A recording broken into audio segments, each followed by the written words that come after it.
नमस्कार, आप देख रहे हैं उत्तराखंड डायरी। मैं हूं किरण कृशाली। शुरुआत करते हैं उन खबरों से जो उत्तराखंड की सामाजिक, सांस्कृतिक और विकास यात्रा को नई दिशा दे रही है।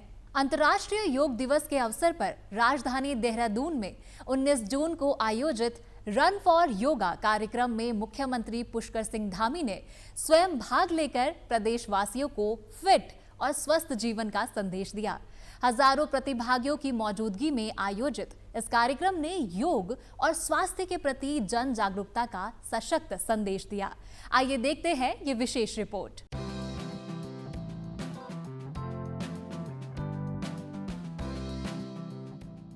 उत्तराखंड की राजधानी देहरादून में आयोजित रन फॉर योगा कार्यक्रम में मुख्यमंत्री पुष्कर सिंह धामी ने स्वयं प्रतिभाग कर प्रदेशवासियों को फिट और स्वस्थ जीवन का संदेश दिया।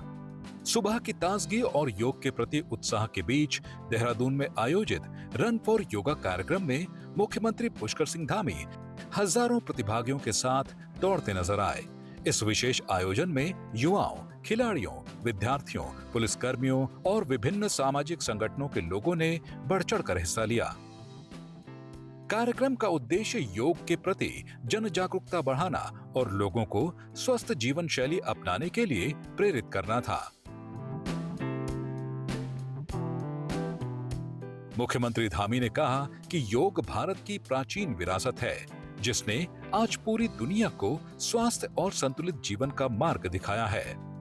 उन्होंने कहा कि प्रधानमंत्री नरेंद्र मोदी के प्रयासों से योग को वैश्विक पहचान मिली है और आज करोड़ों लोग इसे अपने दैनिक जीवन का हिस्सा बना रहे हैं।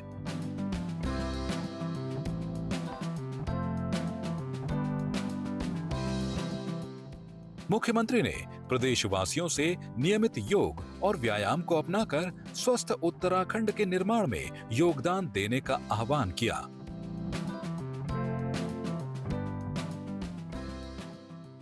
देखिए, पूरे दुनिया के अंदर जब से अंतर्राष्ट्रीय योग दिवस मनाया जाने लगा, आदरणीय प्रधानमंत्री श्री नरेंद्र मोदी जी के आह्वान पर आज दुनिया के 190 से भी अधिक देश आज योग दिवस मनाते हैं और योग आज जन जन का योग, घर घर का योग बन गया है।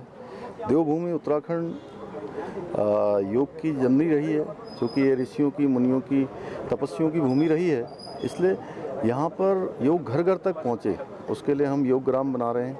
हमने यहाँ देश की योग नीति सबसे पहले हम लाए हैं और इस प्रकार के आयोजन चूँकि हर बार योग दिवस से पहले पूरे सप्ताह भर, पूरे महीने भर चलते हैं और बड़े धूमधाम से चलते हैं। ये सभी को प्रेरित करते हैं, सबको स्मरण कराते हैं कि ये स्वस्थ जीवन शैली का आधार है और इसमें भाग लेना चाहिए, योग को अपनी दैनिक दिनचर्या का हिस्सा बनाना चाहिए। अम्बसा टनकपुर जो कि हमारा सीमांत क्षेत्र है, उस सीमांत क्षेत्र में वहाँ के जो हमारे सीमा सुरक्षा बल के लोग हैं, सेना के लोग हैं, विद्यार्थी हैं, वहाँ की मातृशक्ति है, उन सबके साथ योग करके वहाँ से भी योग को आगे बढ़ाने के लिए हम लोग भी अपना योगदान देंगे। रन फॉर योगा के माध्यम से फिट इंडिया, स्वस्थ भारत और स्वस्थ उत्तराखंड का संदेश दिया गया। कार्यक्रम में प्रतिभागियों का उत्साह देखते ही बन रहा था और पूरे वातावरण में योग तथा स्वास्थ्य के प्रति जागरूकता का संदेश गूंजता रहा।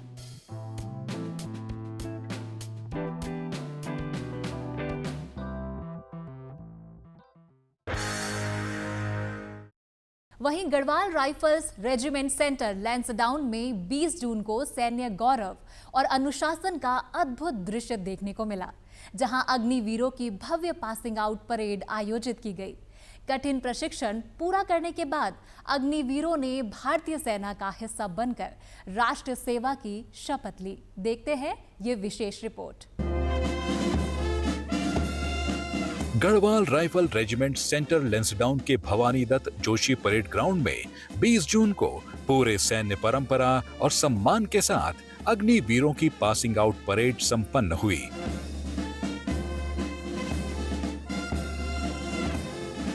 कसम परेड के उपरांत अब ये अग्निवीर भारतीय सेना के अभिन्न अंग बन गए हैं। इस गौरवशाली क्षण को देखने के लिए अग्निवीरों के परिजनों के साथ साथ भारी संख्या में आम लोग भी मैदान में उपस्थित थे। पासिंग आउट परेड की सलामी Garhwal rifle regiment centre Lansdowne के कमांडेंट ब्रिगेडियर विनोद सिंह नेगी ने ली। भारत माता की आन बान और शान की सुरक्षा की शपथ भी सेंटर कमांडेंट के द्वारा दिलाई गई। जिस समय अग्निवीरों ने गढ़वाल राइफल रेजिमेंट की रॉयल रस्सी अपने कंधों पर धारण की तो संपूर्ण मैदान तालियों की गड़गड़ाहट से गूंज उठा। इसके बाद अग्निवीर सैनिकों ने युद्ध स्मारक पर जाकर वीर शहीदों को सलामी दी। पासिंग आउट परेड के बाद अग्निवीरों के परिजनों ने उन्हें गले लगाकर और माथा चूमकर देश की सेवा के लिए तत्पर रहने की शुभकामनाएं दी। इस अवसर पर Garhwal rifle regiment centre Lansdowne के कमांडेंट ब्रिगेडियर विनोद सिंह नेगी ने कहा कि यह अग्निवीरों का पहला बैच है, जिसने 6 महीनों तक बहुत कठिनता से ट्रेनिंग ली। आज 374 अग्निवीरों में से 259 अग्निवीरों ने शपथ पासिंग आउट परेड में भाग लिया। शेष अन्य अतिरिक्त ट्रेनिंग करने के लिए दूसरी जगह गए हुए हैं। उन्होंने कहा कि गढ़वाल राइफल रेजिमेंट का एक बहुत बड़ा इतिहास रहा है। गढ़वाल के योद्धाओं ने समय समय पर अपनी वीरता का परिचय दिया है। आज भी गढ़वाल के गांव-गांव में, घर घर में यहाँ के सैनिक हैं। अग्निवीर बैच में हमारे टोटल 374 अग्निवीर पास आउट हो रहे हैं। उनमें से आज 259 ने यहाँ पर परेड किया। बाकी लोग एडवांस ट्रेनिंग में बाहर जा रखे हैं और मुझे बहुत खुशी है। ये हमारा पहला बैच था जिसने कि 6 महीने की ट्रेनिंग की और जैसा कि आपने देखा होगा परेड का स्टैंड बहुत हाई था और साथ साथ अग्निवीरों का प्रशिक्षण के सभी क्षेत्रों में बहुत ही ऊंचा स्टैंडर्ड इन्होंने हासिल किया है। और मैं आपको, पूरे गढ़वाल को और पूरे भारत देश को ये विश्वास दिलाना चाहता हूँ कि गढ़वाल राइफल्स के अग्निवीर यहाँ से सर्वोत्तम ट्रेनिंग पाकर निकले हैं और देश के कोने कोने में, देश के जो हमारे सामरिक क्षेत्र हैं वहाँ पर डिप्लॉय होकर ये अपना बहुत ही महत्वपूर्ण योगदान राष्ट्रीय सुरक्षा के लिए देंगे और गढ़वीर हमेशा की तरह डटे रहेंगे, हिम्मत से, निडरता से, बहादुरी से वहाँ पर हमारे फॉरवर्ड एरियाज में काम करेंगे और देश की सुरक्षा को सुनिश्चित करेंगे। इस अवसर पर अग्निवीरों के परिजनों ने खुशी जाहिर की। काशीपुर से आए परिजनों ने बताया कि उनकी चौथी पीढ़ी आज गढ़वाल राइफल्स रेजिमेंट में भर्ती हो गई है। उन्हें इस बात का बड़ा गर्व है।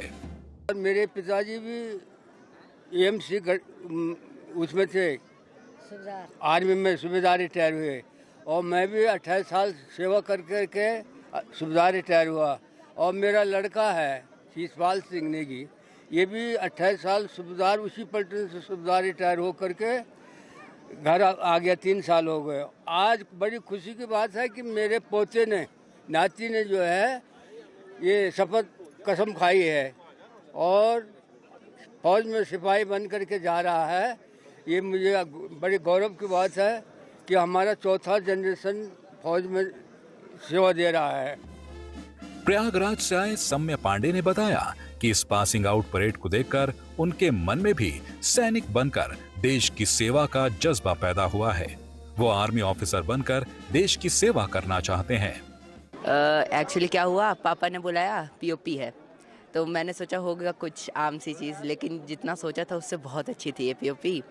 और यहाँ का मौसम और अच्छा था जो कि पीओपी का लुत्फ और बढ़ा दे रहा था। पीओपी देख करके लग रहा था कि एक दिन उस ग्राउंड पे हमें भी होना है, वहाँ पे होंगे तब पता चलेगा कि और कैसा लगता है। बचपन से देखे हैं कि आर्मी में क्या होता है, कैसे होता है, क्यों होता है, तो देख करके लगता है कि नहीं हमें भी होना है उसमें।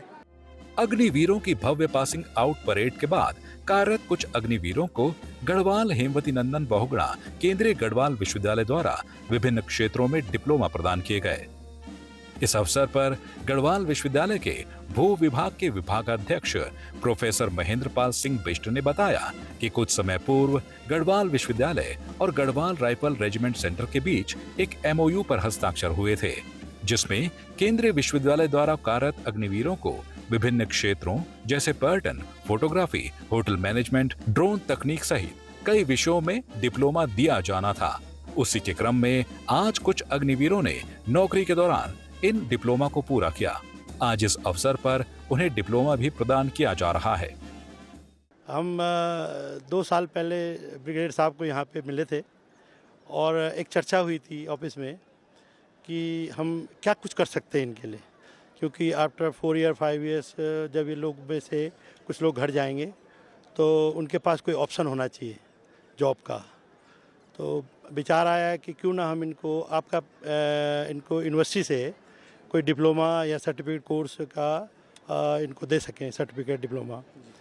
तो फिर इसमें बड़ी लंबी एक्सरसाइज हुई और गढ़वाल राइफल रेजिमेंटल सेंटर का जो ये अग्निवीरों का ट्रेनिंग मैनुअल होता है, इसको हमने अपने गढ़वाल विश्वविद्यालय के जो हमारे सिलेबस हैं, क्योंकि कई सारे टॉपिक्स उसमें ऐसे होते हैं कि जो हम पढ़ाते हैं बच्चों को, जैसे आपदा प्रबंधन, ड्रोन एप्लीकेशन, इंग्लिश लैंग्वेजेस, विभिन्न प्रकार की लैंग्वेजेस, और इसके अतिरिक्त IT, computers, tourism, horticulture missions.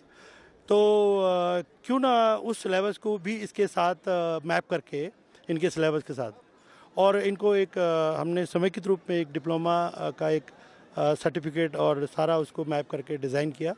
और फिर हमारे माननीय कुलपति महोदय, जो कि इसके लिए बहुत ही, जो कि उनके प्रति, उनके फौजियों के प्रति बड़ा सम्मान है, और उनकी इच्छा थी कि हम अपने भारतीय सेना के लिए कुछ करें गढ़वाल विश्वविद्यालय।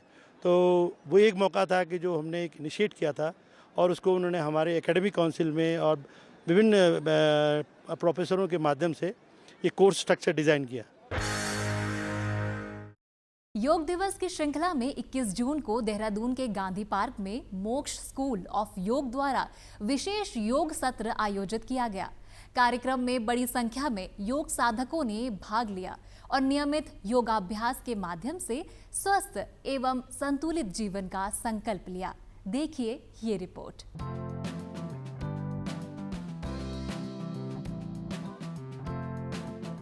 इक्कीस जून को विश्व भर में अंतर्राष्ट्रीय योग दिवस मनाया जाता है। इसी उपलक्ष्य में मोक्ष स्कूल ऑफ योग द्वारा देहरादून के गांधी पार्क में एक विशेष योग सत्र का आयोजन किया गया।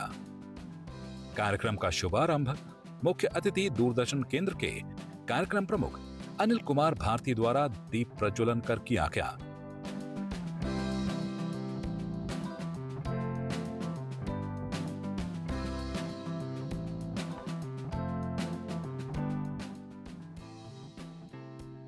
विशेष योग सत्र के दौरान योगाचार्य सुबोध नेगी ने योग साधकों को विभिन्न योगासन एवं प्राणायाम का अभ्यास कराया।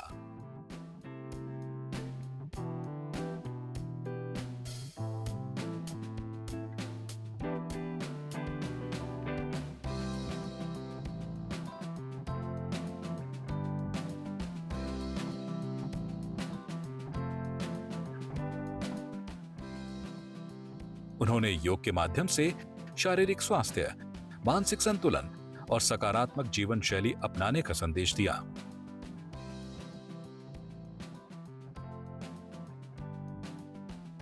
यहाँ पे 12वें अंतर्राष्ट्रीय योग दिवस पर एक भव्य आयोजन हम कर रहे हैं, जिसमें हम आसनों का अभ्यास, ध्यान का अभ्यास और विशेष मोक्ष योगा के स्टूडेंट जो है स्टिक योगा लेके आए हैं, जिसके माध्यम से एक विशेष प्रेजेंटेशन है और जो हमारे शरीर के अलाइनमेंट्स को बेहतर करता है। अंतर्नाद का भी लोगों ने ध्यान किया। तो जब आप स्वयं से कनेक्ट होते हैं, ईश्वर से कनेक्ट होते हैं, तो आप योग में परिपूर्ण हो जाते हैं और यही योग का मूल उद्देश्य भी है। आज वर्तमान क्षण में हम आर्टिफिशियल इंटेलिजेंस की बात करते हैं, AI की बात करते हैं, लेकिन योग आपकी ओरिजिनल इंटेलिजेंस को जगाता है और यही कार्य हठ योग की प्रक्रियाएं हों, ध्यान की प्रक्रियाएं हों या जो भी प्राणायाम योग हम अभ्यास करते हैं, ये यही कार्य करता है हमें भीतर से जगाने का। तो आइए इस अंतर्राष्ट्रीय योग दिवस से अपने भीतर की योगी को जागृत करें और अपने जीवन में स्वास्थ्य, आनंद और ऊर्जा का संचार करें। कार्यक्रम में बड़ी संख्या में योग साधकों ने उत्साहपूर्वक सहभागिता की और नियमित योगाभ्यास के माध्यम से स्वस्थ एवं निरोग जीवन जीने का संकल्प लिया। अंतर्राष्ट्रीय योग दिवस के इस आयोजन ने समाज में योग के प्रति जागरूकता और उसके महत्व को और अधिक सुदृढ़ करने का कार्य किया।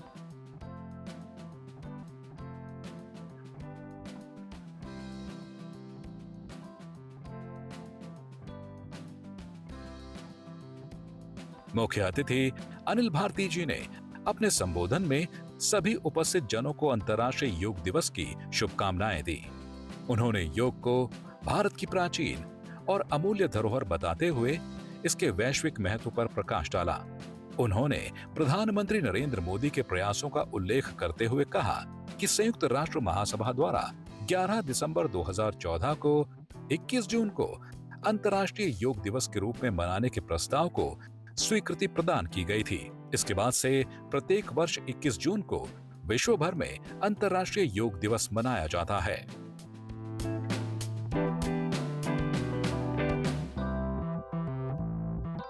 योग एक समग्र जीवन शैली है और इस जीवन शैली को हमें कहीं ना कहीं अपनाने की आवश्यकता आज जान पड़ती है। जब तकनीक इतनी बुरी तरह से हावी हुई है, कलाकाट प्रतिस्पर्धा हर जगह हमें दिखाई दे रही है, तो ऐसे में मानसिक तनाव बढ़ा है और जीवन की आपाधापी में हम कई ऐसे रोगों से ग्रसित होते जा रहे हैं जो कहीं ना कहीं मानसिक रूप से हमें बीमार कर रहे हैं। तो ऐसे में योग हमें एक स्थिर जीवन शैली प्रदान करता है। योग हमें समग्र रूप से स्वस्थ रहने की प्रेरणा देता है। हम ये संकल्प लें कि हम एक स्वस्थ जीवन शैली को अपनाएंगे। ये स्वस्थ जीवन शैली एक स्वस्थ समाज का निर्माण करेगी और जब समाज स्वस्थ होगा तो राष्ट्र भी स्वस्थ होगा। और हम जो हमारा एक नया सपना है 2047 में एक विकसित राष्ट्र बनने की तैयारी हम कर रहे हैं। हम ये संकल्पना लेके चल रहे हैं कि राष्ट्र विकसित होगा तो हमारा ये प्रण भी होना चाहिए, हमारा संकल्प होना चाहिए कि हमारा जो समाज है, हमारा जो राष्ट्र है, एक निरोगी समाज होगा। आप सभी को एक बार पुनः योग दिवस की ढेरों शुभकामनाएं।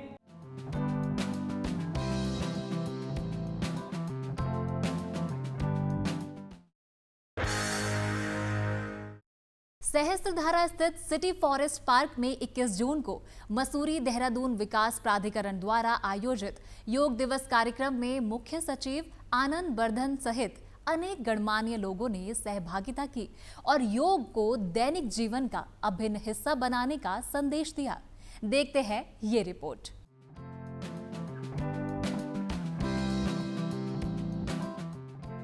अंतर्राष्ट्रीय योग दिवस के उपलक्ष्य में मसूरी देहरादून विकास प्राधिकरण द्वारा सहस्त्रधारा स्थित सिटी फॉरेस्ट पार्क में योग दिवस के अवसर पर विशेष कार्यक्रम का आयोजन किया गया। इस दौरान बड़ी संख्या में लोगों ने उत्साहपूर्वक सहभागिता करते हुए योगाभ्यास किया। कार्यक्रम में प्रतिभागियों ने विभिन्न योगासन एवं प्राणायाम का अभ्यास कर योग के प्रति अपनी प्रतिबद्धता व्यक्त की। उपस्थित लोगों ने योग को स्वस्थ जीवन का आधार बताते हुए इसे अपनी दैनिक दिनचर्या का हिस्सा बनाने का संकल्प लिया। अंतर्राष्ट्रीय योग दिवस के अवसर पर आयोजित इस कार्यक्रम का उद्देश्य जनमानस को योग के प्रति जागरूक करना तथा स्वस्थ एवं संतुलित जीवन शैली को बढ़ावा देना रहा। योग दिवस पे मैंने यहाँ पे MDDA पार्क में अपनी प्रस्तुति दी है। योग को लोगों को एक दिन के लिए नहीं लेना चाहिए, जैसे कि आज 21 जून को हर साल मनाया जाता है। इसको लोगों को अपनी लाइफ में, अपनी दैनिक दिनचर्या में शामिल करना चाहिए, जिससे उनको अपने शरीर, अपने मस्तिष्क और आजकल जितनी भी बीमारियां हो रही हैं, चाहे वो मस्तिष्क से रिलेटेड हो, चाहे वो शारीरिक से रिलेटेड हो, उससे उनको निजात मिल सकती है। तो मेरा आग्रह है आप लोगों से कि योग को केवल एक योग दिवस के रूप में ही ना मनाएं, इसको अपनी दैनिक दिनचर्या में शामिल करें। योग का जो मतलब है वो है दो चीज़ों का मिलना। तो वो दो चीज़ क्या हो सकती हैं? देखिए, आत्मा का परमात्मा से मिलन को ही हम योग कहते हैं। और वैसे ही महर्षि पतंजलि कहते हैं योग चित्त वृत्ति निरोधा। योग क्या है? हमारी चित्त की वृत्तियों का निरोध करता है। चित्त वृत्ति क्या होती हैं? चित्त मतलब हमारे मन में जितनी भी विचार आते हैं उनका भी निरोध करता है, जिससे आप देखते हैं धीरे धीरे आपके जीवन शैली में जब आप योग को धारण करते हैं, आपका मन बहुत शांत होने लग सकता है, आपका तन बहुत शांत होने लगता है, आप बीमारियों से दूर जाने लगते हैं। तो मैं सबसे आग्रह यही करता हूं कि आप योग के साथ साथ अच्छा आहार भी लें। आहार ही हमारी औषधि है। आहार को अगर आप औषधि के रूप में लेते हैं तो आपको जीवन भर कोई औषधि लेने की ज़रूरत नहीं पड़ती है। First of all happy international yoga day. So मैं योगा के बारे में यही कहना चाहती हूँ कि योगा तो सब कर लेते हैं आजकल के लाइफ में, हर कोई योगा कर रहा है, बट योगा का मतलब यही नहीं है कि आसन करना। योगा का मतलब होता है प्रॉपर आसन करना, मेडिटेशन, प्राणायाम को फॉलो करना, as well as diet and proper sleep हमारे लिए बहुत इंपॉर्टेंट है, तभी जाके हमारा योगा सफल होता है। मुझे लग रहा है कि योग दिवस पे जिस तरह की ये आयोजन मैंने आज देखा, ये अद्वितीय था और इस तरह से आयोजन होते रहने चाहिए। और सिर्फ आयोजन ही नहीं, हमें हम हर सब व्यक्ति को अपने अपने घरों में योग अभ्यास करना चाहिए। ये डायरेक्ट हमारे स्वास्थ्य को प्रभावित करता है, हमारा स्वास्थ्य उत्तम होता है। और अगर आप नियमित योग का अभ्यास करते रहेंगे तो निश्चित तौर पे आपका जीवन एक बड़ा ही आनंदित, सुखद, क्योंकि योग आपके तन के साथ साथ मन की भी सुंदरता प्रदान करता है। आप मानसिक तौर पे मजबूत होते हैं, आप शारीरिक तौर पे मजबूत होते हैं। जो आजकल के स्ट्रेस भरी जीवन है, जो तनाव है, उसको मुक्त करने के लिए योग आपका बहुत बेनिफिशियल होता है। कार्यक्रम में मुख्य अतिथि के रूप में मुख्य सचिव आनंद वर्धन उपस्थित रहे। उन्होंने अपने संबोधन में योग के महत्व पर प्रकाश डालते हुए कहा कि योग को प्रत्येक व्यक्ति की दिनचर्या का अभिन्न हिस्सा बनना चाहिए। उन्होंने कहा कि नियमित योगाभ्यास न केवल शारीरिक स्वास्थ्य को बेहतर बनाता है, बल्कि मानसिक शांति, एकाग्रता और सकारात्मक ऊर्जा प्रदान करने में भी महत्वपूर्ण भूमिका निभाता है। उन्होंने सभी से स्वस्थ और संतुलित जीवन के लिए नियमित रूप से योग अपनाने का आह्वान किया तथा योग के लाभों को जन जन तक पहुंचाने पर जोर दिया। अंतर्राष्ट्रीय योग दिवस है, इस पे हम समस्त प्रदेशवासियों को बधाई देना चाहेंगे। इसके अतिरिक्त MDDA द्वारा यहाँ सिटी पार्क में ये एक सामूहिक योगा का आयोजन किया गया है, उसके लिए MDDA भी बधाई के पात्र हैं। प्लस जो योग प्रशिक्षक थे उनको भी हम धन्यवाद देना चाहेंगे। इसके साथ ही हम सभी प्रदेशवासियों से ये भी आह्वान करेंगे, ये भी अनुरोध करना चाहेंगे कि योग को अपने डेली रूटीन का हिस्सा बनाएं और इसको नियमित रूप से करें। अब बात बौद्धिक विमर्श की। देहरादून स्थित Doon library and research centre में 21 जून को चर्चित पुस्तक the decline of the Hindu civilisation का लोकार्पण किया गया। इस अवसर पर शिक्षाविदों, प्रशासनिक अधिकारियों और बुद्धिजीवियों ने भारतीय सभ्यता, संस्कृति और समकालीन चुनौतियों पर गंभीर चर्चा की। आइए देखते हैं ये विशेष रिपोर्ट। देहरादून स्थित Doon library and research centre में चर्चित पुस्तक the decline of the Hindu civilisation का विमोचन किया गया। इस अवसर पर शिक्षाविदों, प्रशासनिक अधिकारियों और बुद्धिजीवियों ने पुस्तक के विभिन्न पहलुओं पर विस्तार से चर्चा की। Doon library and research centre में आयोजित एक विशेष समारोह में UPSC के सचिव द्वारा लिखित पुस्तक the decline of the Hindu civilisation का लोकार्पण किया गया।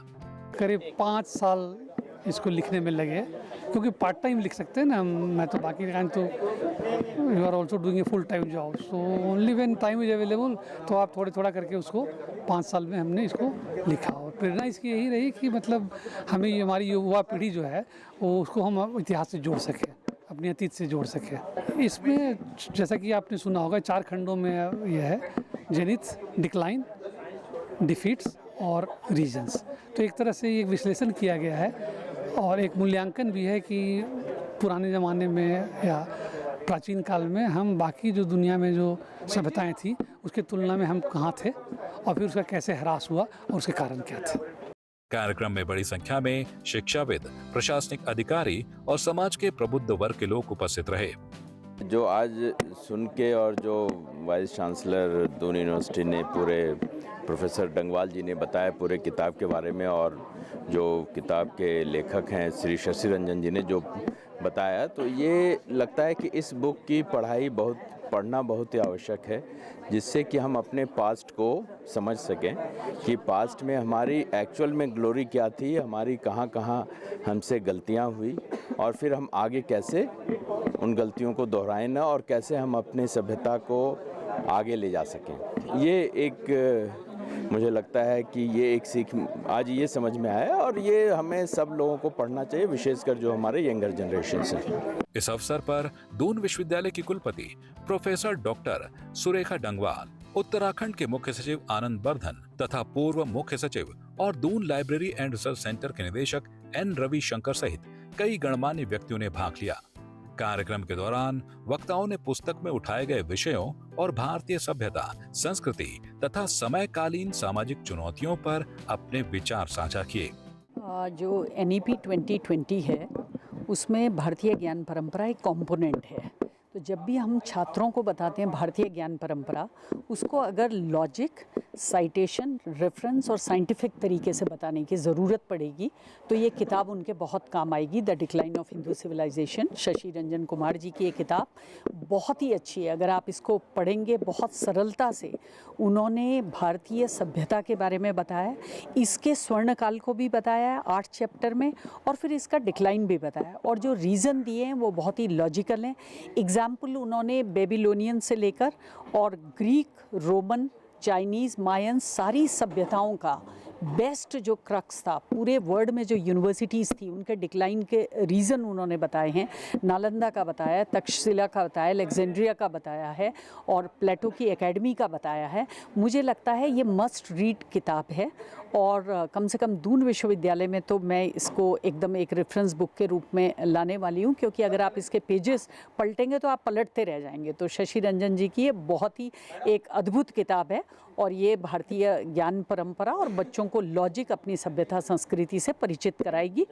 कार्यक्रम का मुख्य आकर्षण प्रश्नोत्तर सत्र रहा, जिसमें उपस्थित लोगों ने हिंदू सभ्यता और उसके समक्ष मौजूद चुनौतियों से जुड़े विभिन्न मुद्दों पर सवाल पूछे और विशेषज्ञों ने अपने विचार रखे। इस चर्चा ने उपस्थित लोगों को विषय पर गंभीर चिंतन का अवसर प्रदान किया।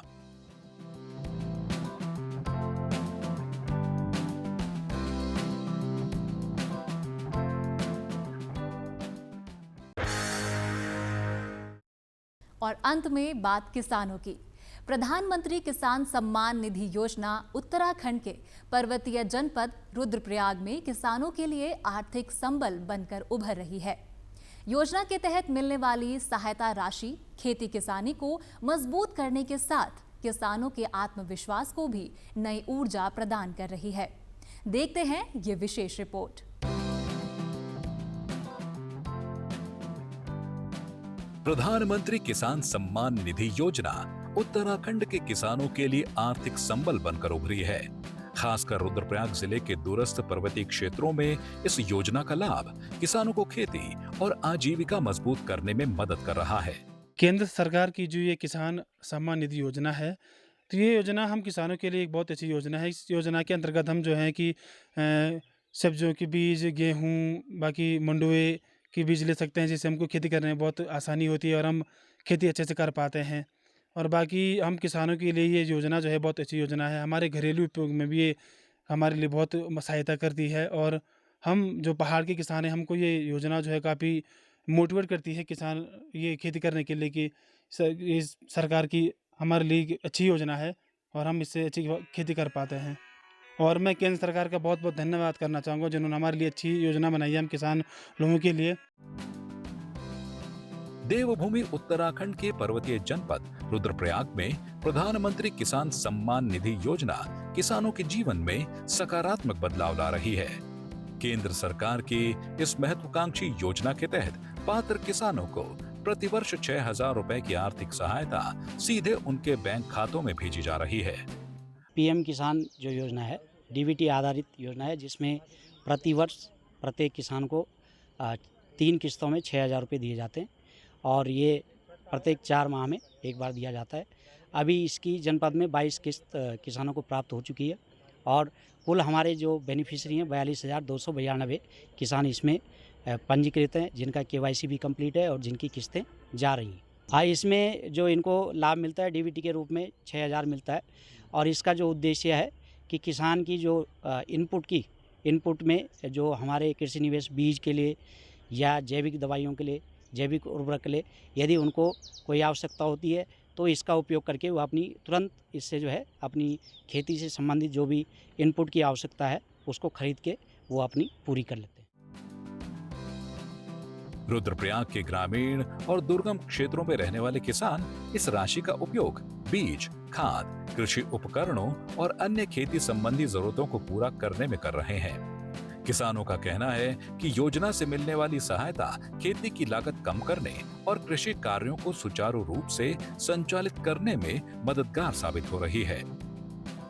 पहले हम अब घरों बीज, खाद सब कुछ दौड़ता, जोरू, कोदू, साटी, गेहूँ, दाल, दूध जो भी कुछ हमारा खेत है वनी, तो हम अब घर में दौड़ी रखा था। अब सरकार दियोनी थोड़ा बहुत भी हम तो मदद मिलनी चाहो। अब किसान लोग होते हैं थोड़ा थोड़ा हम तो 2000 दियोना से न ये से हम तो मदद मिलनी छ क्या सरकार लोग होते हैं धन्यवाद छ क्या हमारा धन्यवाद छ हो जो हम तो मदद मिलनी छ थोड़ा बहुत।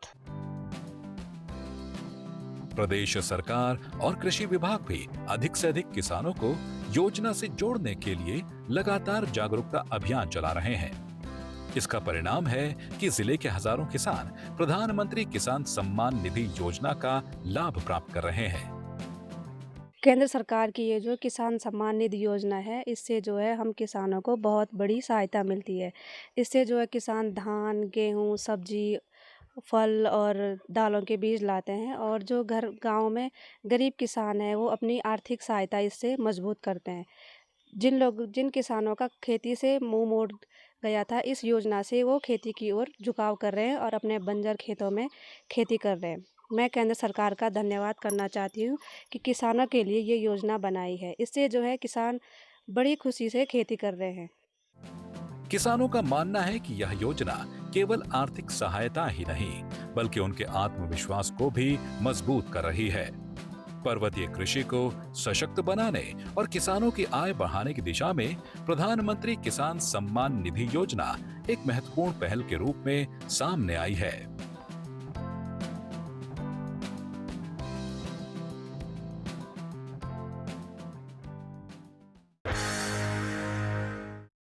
तो ये थी आज की उत्तराखंड डायरी की प्रमुख खबरें, जिनमें विकास, संस्कृति, युवा शक्ति, सैन्य गौरव, योग और किसानों के सशक्तिकरण की झलक देखने को मिली। उम्मीद है उत्तराखंड डायरी का ये अंक आपको पसंद आया होगा। अगले सप्ताह फिर मुलाकात होगी प्रदेश की ऐसी ही महत्वपूर्ण खबरों और विशेष रिपोर्टों के साथ। फिलहाल मुझे यानी किरण कृशाली को दीजिए अनुमति। नमस्कार।